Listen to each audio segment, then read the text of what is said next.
karim. A'udzu billahi minasyaitonir rajim. Qad aflaha man zakkaha. Al-ayah. Puji dan syukur kita panjatkan kehadirat Allah Subhanahu wa taala atas segala karunia-Nya kita dapat bertemu dengan hari ini, dan umur yang kita miliki diantaranya untuk menghadiri majelis ini. Semoga langkahnya dicatat sebagai amal soleh dan mudah-mudahan akhir hayat kita kelak dalam keadaan husnul khotimah. Ikhwatul iman rahimakumullah. Saya baru pertama kali ke tempat ini, walaupun domisili saya tidak jauh dari sini, di pojok. Dan sebelumnya mohon maaf saya tidak akan menyapa yang hadir dengan ucapan hadirin, karena nama saya Hadirin. Jadi supaya tidak tertukar dengan mustami, saya tidak menyapa hadirin itu dengan hadirin, tapi ikhwatul iman saja gitu. Alhamdulillah diberi nama Hadirin oleh ayah saya karena saya lahir hari Jumat. Kebetulan ayah saya ke masjid waktu itu untuk menunaikan sholat Jumat, dan pada saat khotib mengucapkan hadirin sidang Jumat, itu kemudian teringat ibu saya. Katanya mungkin lahirnya saat itu pas datang ke rumah selesai Jumatan. Betul katanya, lahirnya pada saat khotib mengucapkan hadirin sidang Jumat. Maka saya diberi nama Hadirin tapi tidak pakai sidang Jumat. Baik ikhwatul iman rahimakumullah. Di dalam Al-Quran Allah Subhanahu wa ta'ala banyak bersumpah dengan nama makhluknya. Seperti misalnya wal-lail, demi waktu malam, wan-nahar, demi waktu siang. Kemudian was-subhi, demi waktu subuh, wal asri, demi waktu asar. Di mana sumpah Allah dalam Al-Quran itu diawali biasanya dengan wawu qasam, wawu yang menunjukkan sumpah. Dan ketika ada huruf wawu ini, harokat akhirnya itu harus kasroh, sehingga ketika al-lailu, waktu malam, kemudian ada wawu sumpah demi waktu malam, itu menjadi wal-laili, tidak boleh dibaca wal-lailu. An-naharu, siang hari, maka kalau demi waktu siang menjadi wan-nahari, harus kasroh. Al-asru, waktu asar, menjadi wal-asri, termasuk wad-duha juga, itu asalnya adalah wad-duhai. Tapi orang Arab sakil, berat mengucapkannya, sehingga kemudian menjadi wad-duhai, dan boleh dibaca wad-duhai karena ada riwayatnya tentang imal. Wad-duhai wal-laili idza saja ma wadda'aka rabbuka wa ma qala walal akhiratu khairul laka minal ula wala sawfa yu'tika rabbuka fatarudai alam yajidka yatima fa'awe wa wajadaka dhalan fahadi wa wajadaka a'ilan fa'agni fa'amal yatima fala takhar, dia mau takhir. Jadi itu ada riwayatnya. Nah ikhwati iman rahimakumullah, dan akhirnya menjadi wadduha. Nah ketika Allah Subhanahu wa ta'ala bersumpah dalam Al-Quran, berarti ada sesuatu yang sangat penting yang ingin dikabarkan oleh Allah kepada kita semua. Dan kemudian Allah pun bersumpah dalam surat Asy-Syams, wasyamsi. Dan kalau kita telaah sumpah-sumpah Allah dalam Al-Quran, itu yang paling banyak itu dalam surat Asy-Syams. Kalau pada surat-surat yang lain mungkin Allah bersumpah hanya 1 kali, 2 kali. Tapi dalam surat Asy-Syams itu sampai 11 kali Allah bersumpah. wasyamsi wadduhaha wal qamari idza talaha wan nahari idza jallaha wal laili idza yaghshaha was samaa'i wa ma banaha wal ardi wa ma tahaha wa nafsi wa ma sawaha. Itu sampai 11 kali Allah Subhanahu wa taala bersumpah dalam surat Asy-Syams. Dan ini menunjukkan sumpah yang paling banyak dalam Al-Qur'an.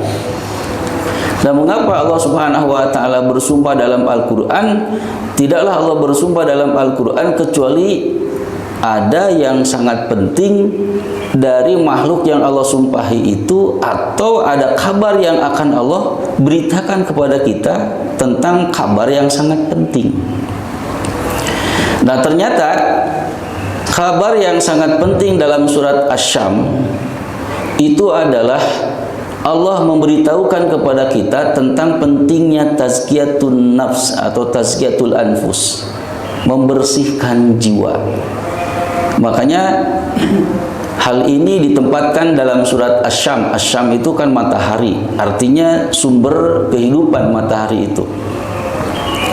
Dan kemudian ikhwatu iman rahimakumullah, Allah Subhanahu wa taala bersumpah dalam surat Asy-Syams ini dengan 11 kali, dan hal yang sangat penting yang diberitakan oleh Allah kepada kita itu tidak lain adalah tentang pentingnya membersihkan jiwa. Mengapa membersihkan jiwa itu sangat penting?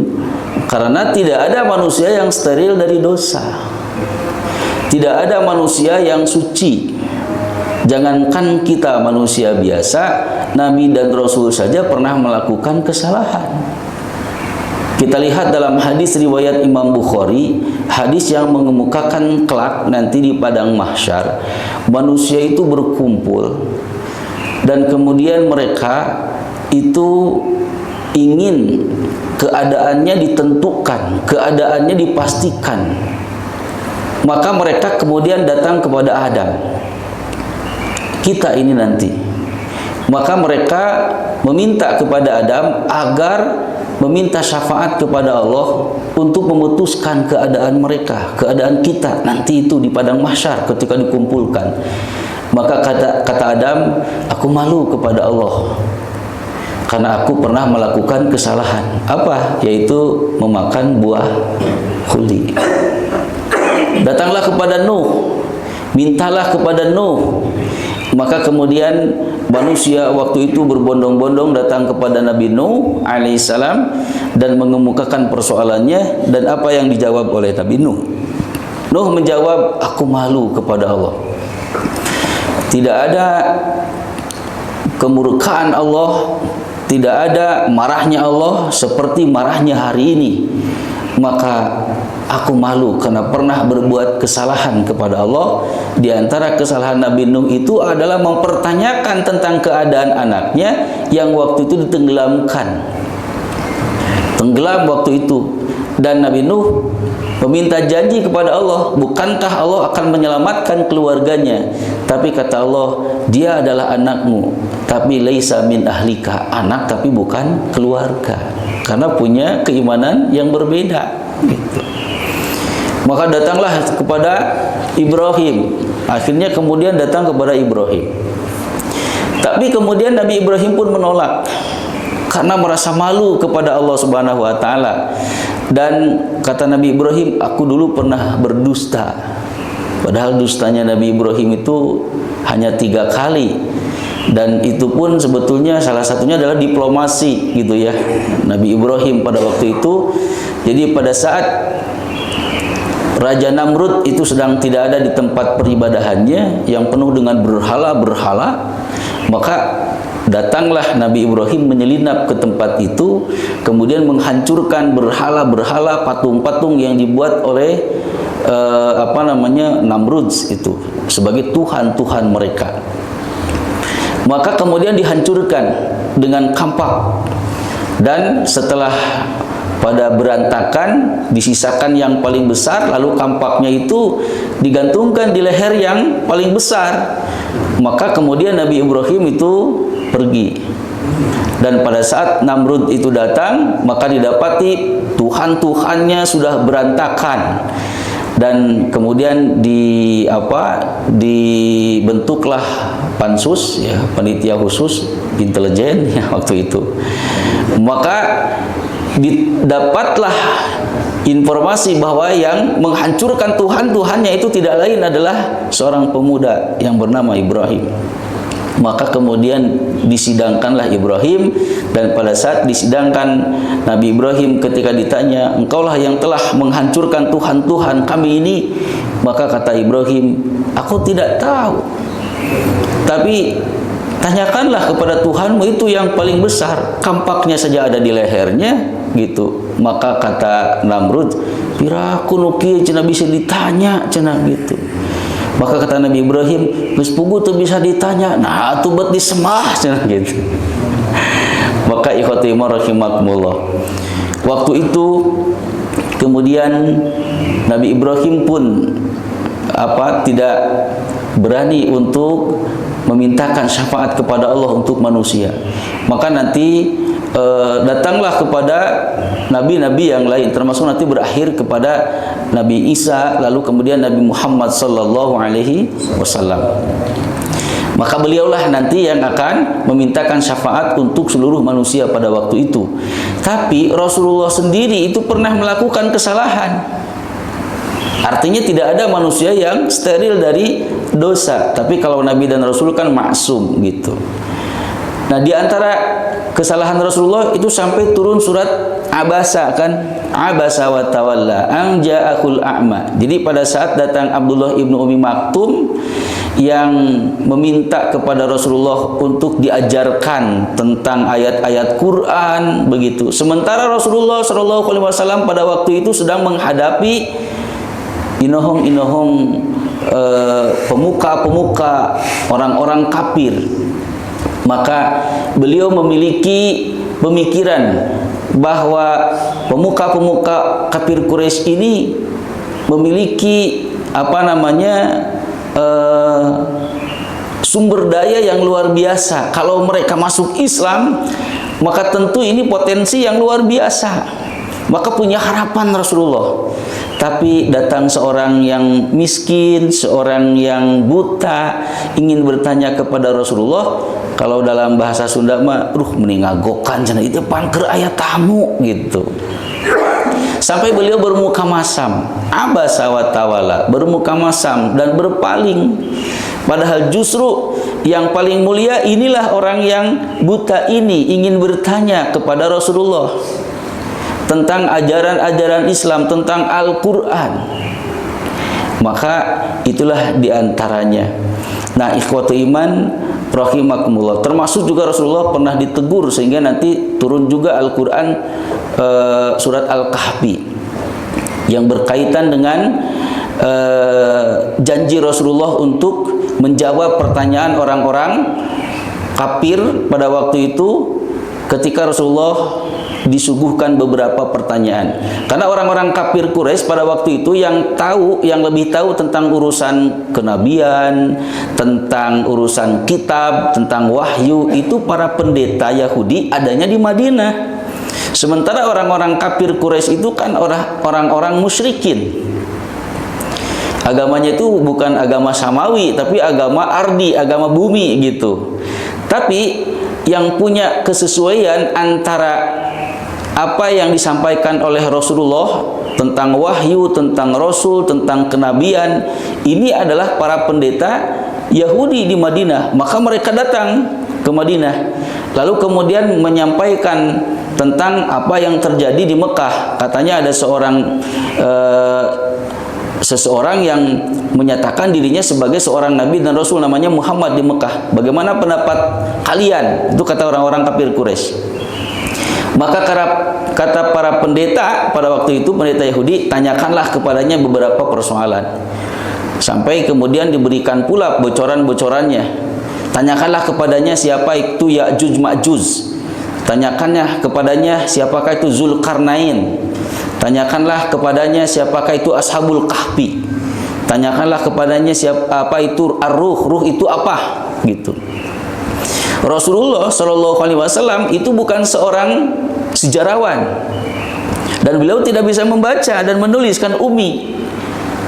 Maka dari mana beliau mengarang dan tahu tentang siapa Ya'juj Ma'juj, siapakah itu Ashabul Kahfi, ya, para pemuda yang ditidurkan oleh Allah selama 309 tahun itu. Dari mana beliau tahu? Karena beliau bukan seorang arkeolog, bukan seorang sejarawan, bukan pula seorang wartawan atau tukang menulis gitu, biografi, selain daripada wahyu dari Allah Subhanahu wa taala. Maka kemudian ikhwati iman rahimakumullah, orang-orang kafir Quraisy ini pulang dari Madinah dan akhirnya bertanya kepada Rasulullah Shallallahu Alaihi Wasallam tentang hal-hal yang disampaikan oleh para pendeta Yahudi itu.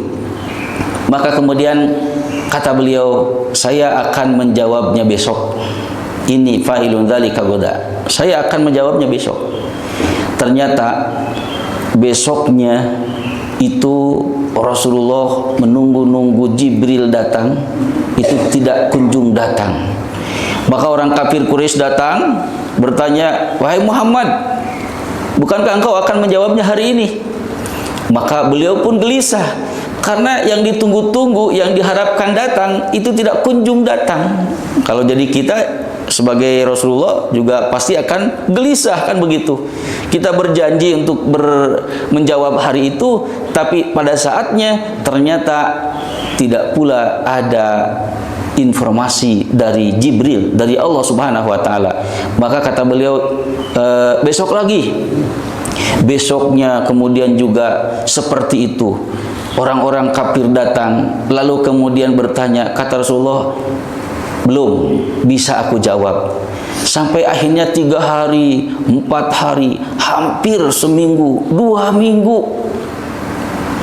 Maka orang-orang kafir sudah menghina Rasul, sudah menjelekkan Rasul begitu, berjanji isuk sore tapi henteu wae gitu. Dan pada akhirnya kemudian turunlah Al-Quran surat Al-Kahfi, ayat-ayat yang menjelaskan tentang Zulkarnain, Ya'juj Ma'juj, tentang Ashabul Kahfi, termasuk juga tentang masalah ruh. Dan diselipkan di situ satu ayat tentang apa? Teguran kepada Rasulullah, kalau engkau ingin berjanji, maka jangan mengatakan aku akan melakukannya besok, kecuali sambil mengucapkan insya Allah. Wala taqulanna li syai'in illa ini fa'ilun dzalika goda illa ayyasha Allah, kecuali sambil mengucapkan insya Allah. Nah, makanya kalau kita janji itu ucapkanlah insya Allah, mau janji jadi atau maupun janji tidak gitu. Pak, besok mau bayar hutang enggak? Gitu, uangnya ada, insya Allah gitu. Kenapa? Karena kalau tidak insya Allah ternyata ada yang nyuri, nanti kan nggak bisa bayar. Tapi kalau sudah insya Allah kan insya Allah gitu. Jadi tidak akan jadi masalah itu, karena ada yang nyuri gitu.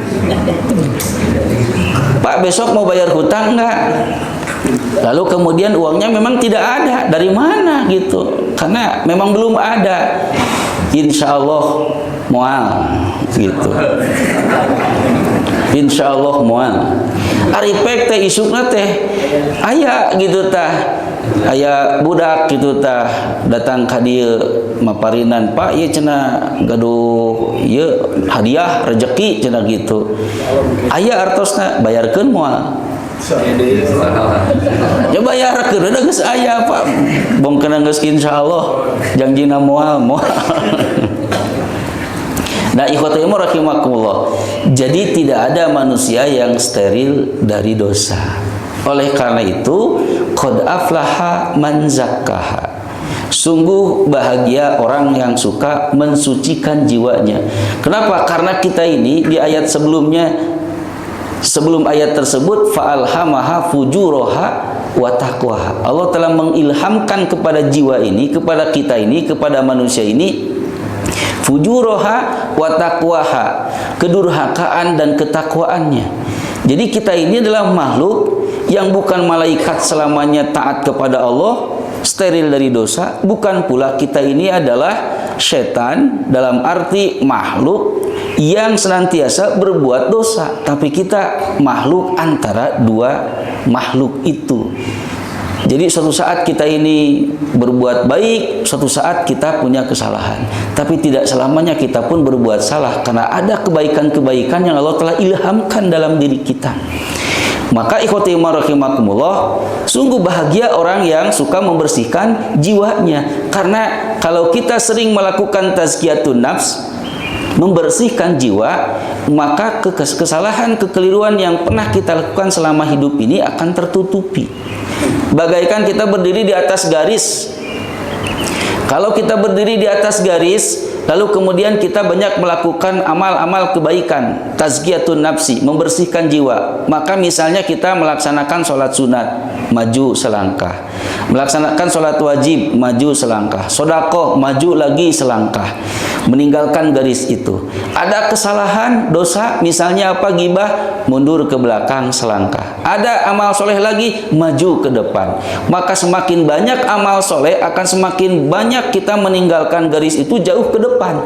Tapi kemudian kalau amal keburukannya lebih banyak, maka kemungkinan akan banyak mundurnya dan melewati garis itu. Kalau kita jauh melewati garis itu ke depan, berarti itu menuju kepada keridhaan Allah, surga ujung-ujungnya. Dan ketika kita jauh melewati garis ini ke belakang, maka neraka itu, azab Allah ujung-ujungnya. Makanya sangat bahagia orang yang senantiasa suka melakukan tazkiyatun nafs. Nah, apa yang disebut dengan tazkiyatun nafs atau membersihkan jiwa itu? Imam Al-Ghazali menyebutnya tazkiyatun nafs itu adalah membersihkan jiwa kita, membersihkan diri kita dari sifat-sifat setan dan dari sifat-sifat kebinatangan. Karena kalau binatang hidupnya tidak ada aturan, tapi manusia itu hidupnya ada aturan, begitu. Maka kita harus bisa membersihkan sifat-sifat setan dan sifat-sifat kebinatangan. Makanya ikhwati rahimakumullah, kita ini berbeda dengan binatang. Tapi segala sesuatunya kita ini ada juga lebihnya daripada binatang. Ada akal kita ini. Bahkan dari sisi gigi saja kita ini punya kelebihan. Kalau binatang, kalau mengerat hanya mengerat saja, kan giginya oleh Allah disettingnya seperti itu.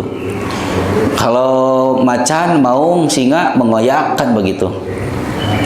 Tapi gigi manusia ini gigi yang komplit. Gigi kelinci ayah, gitu. Gigi maung ayah, gitu. Gigi domba juga ada. Makanya setiap apa yang disukai oleh binatang disukai oleh kita.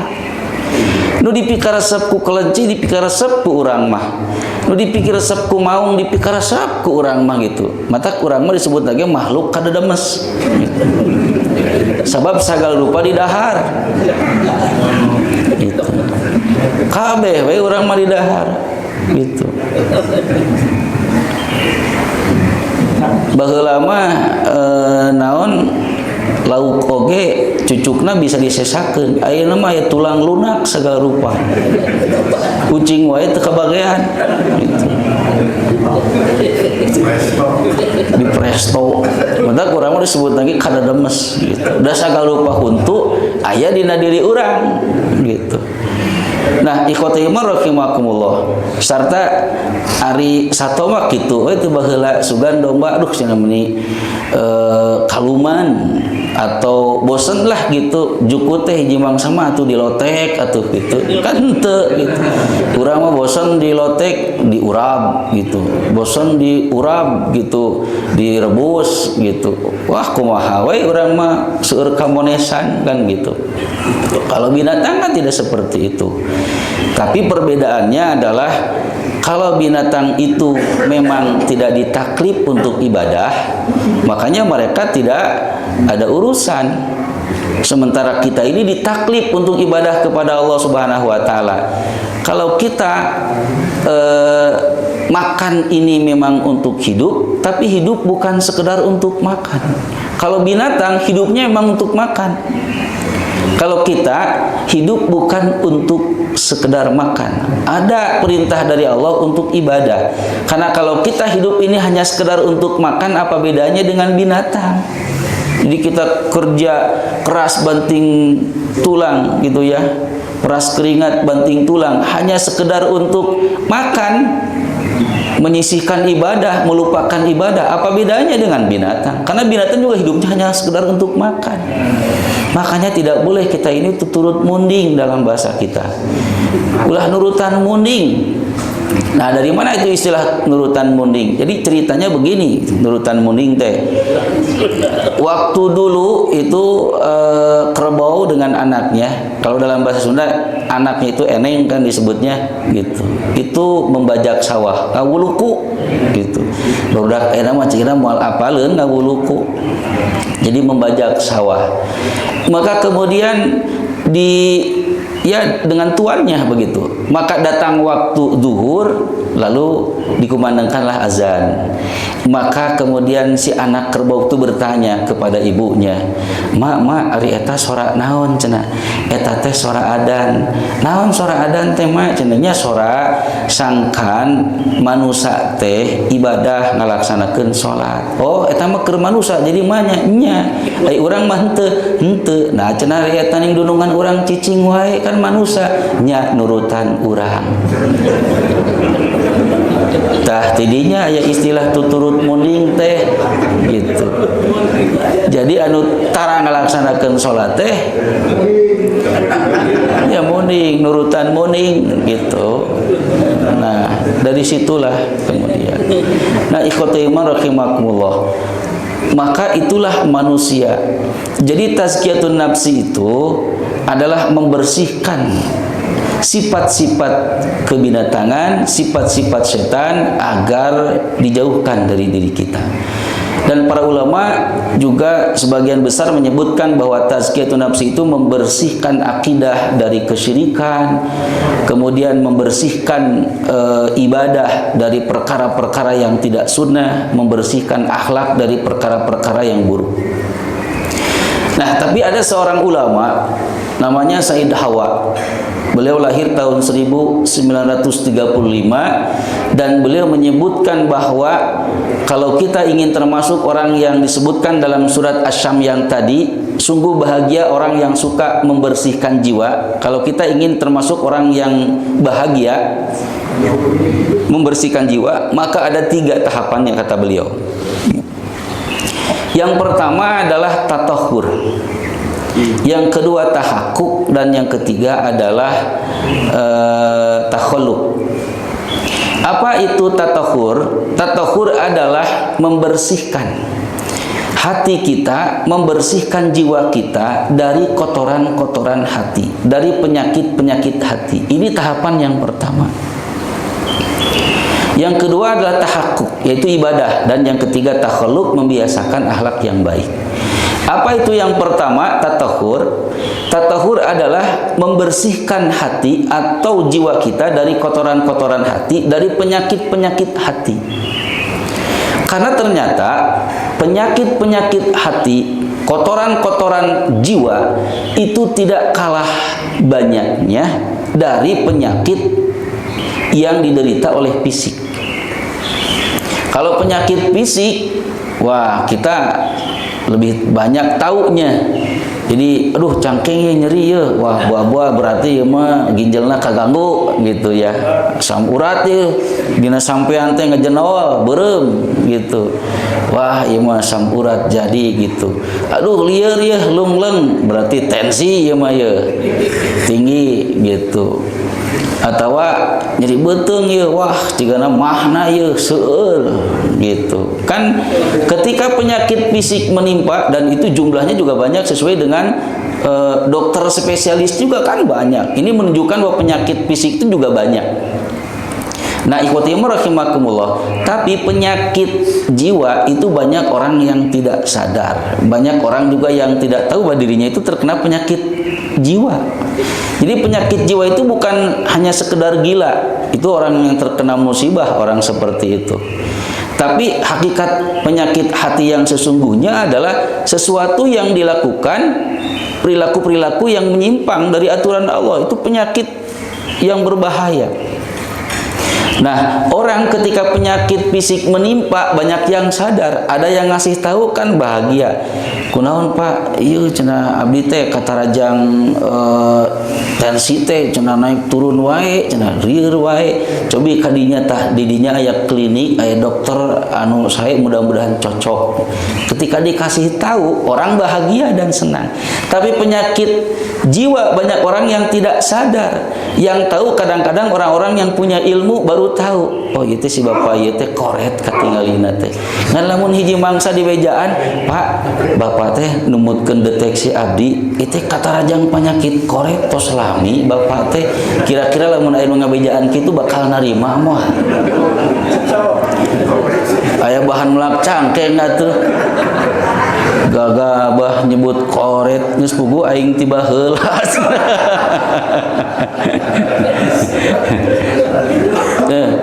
Jadi kalau penyakit fisik banyak orang yang sadar, ada yang ngasih tahu juga berterima kasih. Tapi kalau penyakit jiwa, banyak orang yang tidak sadar. Kalaupun ada yang ngasih tahu, belum tentu dia mau menerima nasihat-nasihat. Maka oleh karena itu tatahur, deteksi Pak, sebelum kita dideteksi oleh orang lain. Deteksi. Makanya sifat orang beriman itu dia tidak sibuk dengan aib orang lain. Dia akan sibuk dengan aib-aibnya sendiri. Apa kekurangan saya? Apa ini? Nah, penyakit-penyakit hati itu diantaranya adalah ujub, takabur, riya, ya sum'ah, gitu. Ingin didengar amal-amal kebaikan kita. Kemudian ta'ajul. Ta'ajul itu tergesa-gesa. Beda antara tergesa-gesa dengan bersegera. Tergesa-gesa itu cenderung tidak banyak perhitungan. Kalau bersegera itu banyak perhitungan, ditimbang-timbang, itu namanya bersegera. Nah, jadi itu banyak penyakit-penyakit jiwa juga. Maka deteksilah oleh kita. Justru sebaliknya, manusia ini kebanyakan lebih sibuk dengan aib dan kesalahan orang lain dibandingkan dengan kesalahan dirinya sendiri. Nah, orang beriman itu justru sebaliknya, dia akan disibukkan dengan kekurangan-kekurangan dirinya, gitu. Dan dia tidak sibuk dengan kesalahan dan aib orang lain. Nah, ini yang pertama, tatahur. Yang kedua adalah tahakkuk. Tahakkuk itu membenarkan perintah-perintah Allah melalui contoh Rasul, artinya adalah melaksanakan segala macam ibadah. Dan ibadah-ibadah yang kita lakukan itu kan ada pahala-pahalanya. Dan pahala yang ada itu adalah tidak lain untuk menghapus dosa-dosa kita. Kita datang ke masjid, langkahnya itu kan menghapus dosa. Melaksanakan sholat yang 5 waktu itu menghapus dosa. Sholat sunatnya juga menghapus dosa. Wudunya menghapus dosa. Sedekah, infak, menolong orang lain, ya, saum atau puasa, itu kita lakukan dalam kerangka menutupi kesalahan-kesalahan kita. Nah, itu yang kedua. Jadi tahakkuk. Makanya selain daripada harus sesuai dengan contoh Nabi, kalau dalam urusan ibadah mahdhah, ya harus jelas dalilnya, juga harus dimaksimalkan jumlahnya, ya, kuantitasnya. Harus sering saum yang sunat, harus sering pula sholat yang sunat, tambah untuk menambah yang kurang apabila ada dalam yang wajib. Jadi yang wajibnya mungkin ada kekurangan-kekurangannya, bisa ditambah dengan yang sunat-sunatnya. Nah, oleh karena itu yang kedua adalah tahakkuk. Jadi kita banyak melaksanakan ibadah, rajin melaksanakan ibadah. Nah, termasuk talabul ilmi, menuntut ilmu, sisihkan Pak. Ya, waktu untuk menuntut ilmu itu masukkan ke dalam jadwal kesibukan kita. Masukkan ke dalam jadwal kesibukan kita. Karena kalau kemudian kita punya alasan selalu sibuk dan tidak menyisihkan dan tidak menyempatkan, tidak akan ada waktu untuk beribadah kepada Allah. Makanya ikhwati rahimakumullah, mencari ilmu itu tidak ada sunatnya. Terutama adalah ilmu yang berkaitan dengan urusan agama. Karena ada ilmu nadhari, ya ilmu tentang keduniaan itu hukumnya fardu kifayah. Dan kalaupun kita tidak mengamalkan, karena sudah ada yang mengamalkan, itu tidak berdosa. Misalnya bapak belajar tentang punya anak misalnya di sekolah di ITB, jurusannya tentang bagaimana mengukur, termasuk juga menaksir tentang biaya konstruksi bangunan ini berapa kira-kira. Ditaksir, oh sekian miliar misalnya begitu. Lalu kemudian setelah selesai, ternyata tidak diamalkan ilmunya, malah di rumahnya itu jualan pulsa, jualan kuota, gitu kan tidak nyambung antara jualan kuota dengan ilmunya, dengan yang disebut tukang insinyur itu kan nggak nyambung gitu. Tapi nggak berdosa. Maka yang kedua ilmu amali. Apa ilmu amali? Ilmu yang dituntut setiap muslim mukmin mempelajarinya. Urusan bisa nggak bisa urusan nanti. Yang penting kita harus bagaimana ibadah yang benar, bagaimana sholat yang benar, bagaimana mengabdi kepada Allah dengan yang benar. Nah ini harus, ini ilmu amali. Maka itulah yang kedua adalah tahakkuk. Yang ketiga, tahapan tazkiyatun nafsi ini apabila kita ingin menjadi orang yang bahagia karena kita suka membersihkan jiwa, tahapan yang ketiga adalah takhalluq. Apa itu takhalluq? Membiasakan akhlak yang baik. Di antara akhlak yang baik itu zuhud, waro, qanaah, tenang, sabar, tawakal, gitu. Rendah hati, gitu. Nah, itu di antara sifat-sifat yang baik yang harus kita biasakan. Kita harus membiasakan itu. Nah, ikhwati rahimakumullah. Maka kalaulah kita punya masalah-masalah dalam kehidupan, maka itu mungkin ada penyakit. Mungkin penyakitnya dari yang tadi itu, deteksi dengan tatohur. Lalu kemudian diobati dengan cara takhalluq. Kalau mungkin kita ini suka tergesa-gesa, ta'ajjul dalam setiap hal yang kita hadapi, ingin cepat-cepat tersampaikan, ingin cepat-cepat diraih, maka ini harus diobati dengan sabar, gitu. Kalau kita misalnya punya kebiasaan selalu nafsu, selalu emosi gitu, temperamen, maka ini obatnya adalah dengan ketenangan, dengan kesabaran gitu. Nah, inilah ikhwatul iman rahimakumullah. Jadi biasakan akhlak yang baik. Karena tidak ada hal yang memberatkan kelak di hari kiamat. Yang paling memberatkan timbangan amal kita kelak adalah dari amal kebaikan itu adalah akhlak yang baik. Dan ajaran Islam ini terdiri daripada 3 pokok. Yang pertama akidah tentang urusan keyakinan, yang kedua adalah ibadah, dan yang ketiga adalah akhlak. Maka kalau diilustrasikan, akidah itu adalah seperti akar pohon atau biji yang akan menjadi sebuah cikal bakal sebuah pohon. Yang kedua adalah ibadah. Ibadah itu dahan atau batang dan dahan sebuah pohon. Dan yang ketiga adalah akhlak. Akhlak itu adalah seperti daun, bunga, terutama adalah buah yang sangat manis dan lezat. Maka ketika kita menanam satu pohon yang berbuah, maka yang ditunggu-tunggu itu bukan akarnya, bukan pula batang dan dahannya, tapi yang ditunggu-tunggu itu adalah buahnya. Makanya penting memiliki akhlak yang baik, karena dari seorang mukmin itu yang ditunggu-tunggu itu adalah akhlaknya. Masa orang bertauhid, masa orang yang suka ke masjid akhlaknya seperti itu? Karena dia ada istilah seperti itu kan gitu. Makanya memiliki akhlak yang baik itu sangat penting. Nah, ikhwatul iman rahimakumullah. Kalaulah ketiga perkara ini kita lakukan, jadi kita sudah melakukan tazkiyatun nafsi. Pertama tatahur, mendeteksi, membersihkan kotoran-kotoran dan penyakit hati. Yang kedua, kita sudah melakukan tahakkuk, memaksimalkan ibadah sesuai dengan contoh Nabi. Dan yang ketiga, kita takhalluq, sudah membiasakan akhlak yang baik. Maka nanti akan ada athar. Athar itu artinya adalah pengaruh dan akibat yang diterima. Ada 2 athar. Yang pertama di dunia dan yang kedua di akhirat. Yang di dunia apa? Kalau kita sudah melakukan 3 tahapan itu, kita akan diberikan ketenangan oleh Allah Subhanahu wa taala. Kita akan diberi solusi-solusi dalam setiap masalah yang kita hadapi dalam kehidupan. Makanya ikhwati rahimakumullah, laisal gina bi kathratil arad, kata Rasulullah. Orang yang kaya bukan berlimpah ruahnya harta, walakinnal gina gina nafs, tapi orang yang kaya hatinya kaya. Kaya dengan apa? Dengan sifat-sifat yang baik itu. Kita dikayakan oleh Allah karena kita sabar, karena kita tawakal, karena kita ini tenang, karena kita ini zuhud, karena kita ini waro, karena kita ini qanaah. Jadi diisi dengan sifat-sifat yang baik, maka orang seperti ini akan dikayakan oleh Allah Subhanahu wa taala. Begitu. Makanya kata Allah dalam hadis qudsinya, ya ibna Adam, tafarrag li ibadati, wahai anak Adam, senggangkanlah untuk ibadah kepadaku. Dan ibadah yang utama diantaranya adalah ibadah hati. Yang mana ibadah hati itu? Yang tadi sabar, tawakal, zuhud, waro, qanaah, itu kan hati. Yang bermain itu hati.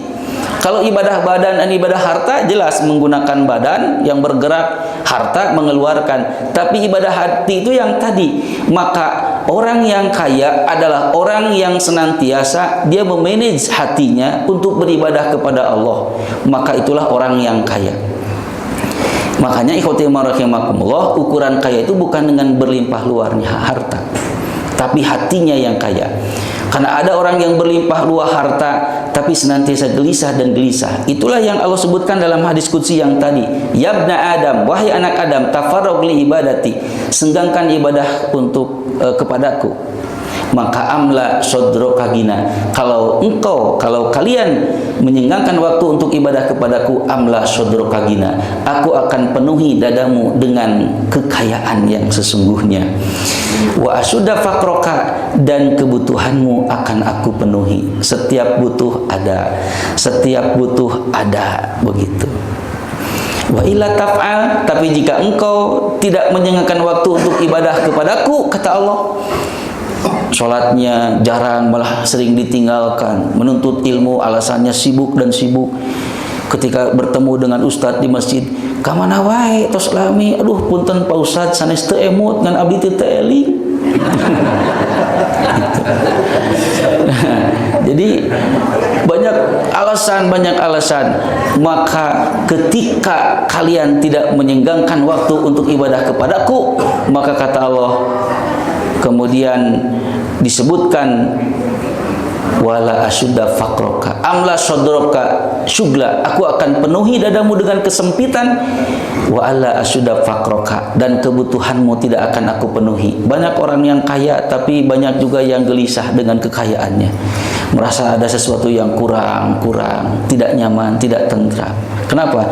Karena tidak menyenggangkan waktu untuk ibadah kepada Allah.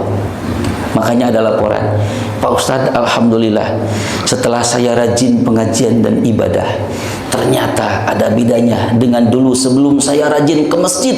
Apa? Dulu sebelum saya rajin ke masjid, makan sama lenca itu pahit, tapi setelah saya rajin ke masjid, makan dengan sate itu enak. Nyak tuh.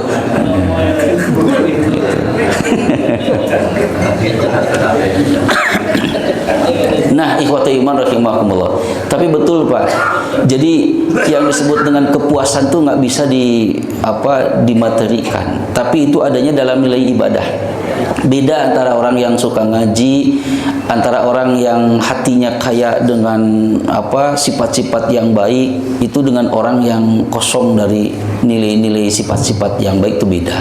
Nah, oleh karena itu di dunia dia akan diberikan ketenangan, solusi oleh Allah Subhanahu wa taala, dan itulah hakikat kekayaan yang sesungguhnya. Itulah kebahagiaan yang tidak bisa ditukar dengan apapun. Makanya semangatlah untuk senantiasa beribadah kepada Allah, maka Allah akan menurunkan keimanan itu, nanti turunannya adalah keamanan. Kemudian terakhir, ya disebut terakhir itu curing hak gitu. Ya. Cangkel lah tuh Pak, lilalati ngaji mah. Terakhir di akhirat. Nah, jadi asar atau kebaikan bagi orang yang melakukan tazkiyatun nafsi itu di akhirat, dia akan diselamatkan dari azab neraka. Itu. Makanya kata Allah, yang selamat itu illa man atallaha biqalbin salim, kecuali yang datang kepada Allah dengan hati yang bersih. Gitu. Itu. Jadi kan tidak ada riwayatnya dalam Quran ataupun dalam hadis ketika dalam neraka ditanya, "Pak, kunaon asup ka neraka?" Abdi kapungkur diabetes. Kunaon asup neraka? Abdi kapungkur jantung koroner. Kunaon asup ka neraka? Abdi kapungkur stroke. Gitu. Teu aya. Tapi yang ada karena penyakit-penyakit hati, tidak ada kaitan dengan penyakit fisik. Makanya itulah bahayanya penyakit hati itu. Jadi bukan hanya sekedar mati, tapi juga akan diazab. Kalau penyakit fisik pasti maut, dasarnya lagi bakal maut gitu. Tapi kalau penyakit hati selain mati diazab di akhirat itu. Dan hati kita ini dalam hadis riwayat Imam Bukhari, kalau kita melakukan dosa maka akan ada titik hitam di hati kita. Ada dosa lagi titik hitam. Tapi kalau kita melakukan tazkiyatun nafsi maka titik hitam itu akan hilang karena dibersihkan. Semakin banyak tazkiyatun nafsi maka akan semakin bersihlah hati. Tapi kalau kita tidak banyak melakukan tazkiyatun nafsi maka akan semakin banyak titik hitam dan akan semakin hitamlah hati ini. Saya baca-baca hadis itu dan pernah bertanya kepada seorang dokter ahli bedah. Karena seorang perempuan, "Bu, kantos nanti otopsi teu jalmi anu soleh Ustad sareng garong atanapi jelma jahat lah gitu." Ari disebut Ustad mah tacan kantos otopsi Ustad mah gitu kan, ketelah jalmi soleh we kantos gitu. Tapi lamun garong jelma buraong pernah dibedah seueur cenah nu kitu diotopsi nu kitu mah kantos nah gitu. Kumaha eta kaayaan hatena? Ah sarua we sami kitu. Jadi disebut jalmi soleh kitu warnana teh jalmi anu barongongong ge hatena teh kitu. Oh, gitu. Jadi eta mah kiasan. Ngan anu jelas cenah dina hatena eta teh cenah hidung, eta mah tukang ngarokok. Tukang ngarokok mah hidung cenah eta mah. Jelas eta mah hidung cenah gitu. Gitu.